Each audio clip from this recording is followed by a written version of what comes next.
ইতিমধ্যে আপোনাৰ কান্দা শুনিলে ছাগলীটো আৰু ইমান বেয়াকৈ কান্দি আছে, মানে কিবা জ্বৰ হৈছে বোলে। জ্বৰটো বহুতেই বেছি হৈছে। অৱশ্যে দুদিনমান হ'ল ডক্তৰ আহিছিলে, বেজী দিছিলে, কিন্তু ভাবিছিলোঁ কমিব, কিন্তু নকমিল। অৱশ্যে এতিয়ালৈকে প্ৰায় আমাৰ এই 10 দিনমানৰ ভিতৰতে প্ৰায় 6-7টাৰো বেছি ছাগলী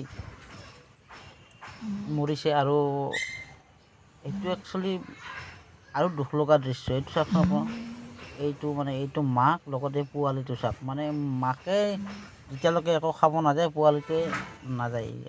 একদম ৰাতিপুৱাৰ পৰা এনেকৈ আছে চাবচোন। ইয়াৰ পিছত মাকে যেতিয়া উঠি যাব তেতিয়াহে মাকৰ লগে লগে পোৱালিটোক মানে যায়, মাকৰ লগে লগে যায় খাবৰ কাৰণে, নহ'লে খাবই নাযায়। আৰু চাবচোন, আৰু যথেষ্ট চেষ্টা কৰিছিলোঁ, আৰু আজিও ডক্তৰ মাতিছোঁ। ডক্তৰ বেজি দিছে, কিন্তু মানে ভাল পোৱা নাই। কিবা বোলে জ্বৰ আহিছে, এই জ্বৰটো মানে